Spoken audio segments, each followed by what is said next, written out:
Hey everyone, in today's lesson, we're going to touch on the Big Bang Theory and the Nebular Theory.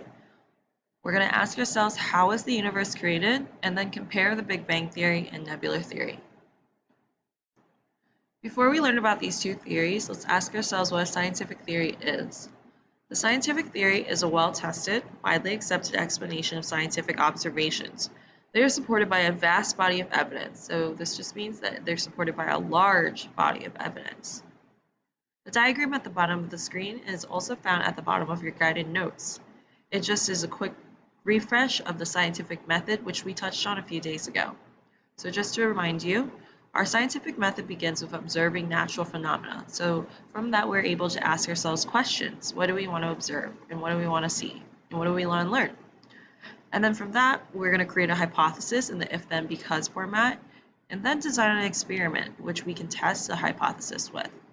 After we've designed our experiment and executed our experiment, we're able to determine whether or not we should accept or reject our hypothesis from the data we've collected.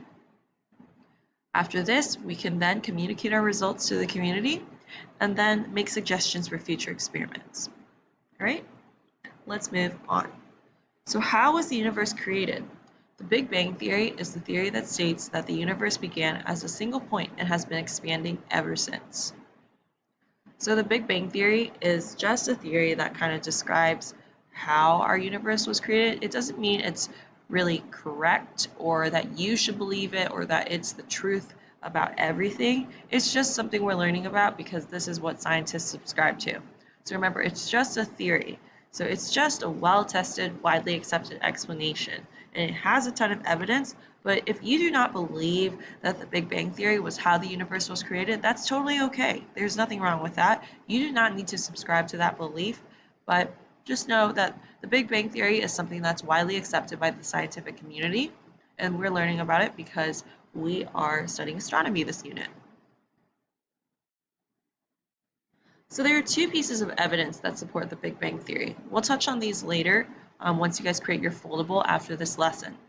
So two pieces of evidence that support the Big Bang Theory are redshifts of galaxies and cosmic background radiation. So now that we've learned about how the universe was created, we're going to touch on how the solar system was created. So there's this theory called the Nebular theory. It describes the origin or the beginning of our solar system. It says that everything began with what is called a nebula. So a vocab term that you guys need to know is nebula. Nebula is a cloud of dust and gas in space.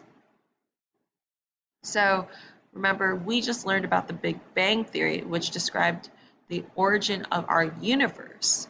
But the Nebular theory is describing the origin of our solar system. So this is just a description of the nebular theory. If you look at this diagram on the left, it'll help you follow along if you're more of a visual learner. And then on the right is a description of what kind of happened. So in these two diagrams, diagram A, diagram B, they're describing that a nebula, a cloud of dust and gas, remember, begins to spin and condense. And so in C, in the center, the hydrogen collects and forms a hot, dense ball. So that is a protostar. And then we're looking at D. When nuclear fusion begins, the hydrogen atoms fuse and ignite the star. What star do you think we're referring to in the solar system? If you guess the sun, you're correct. And then in E, the remaining dust around the star collects and clumps into planets.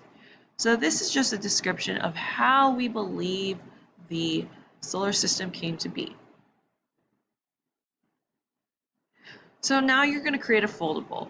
The instructions for the foldable will be found in Google Classroom.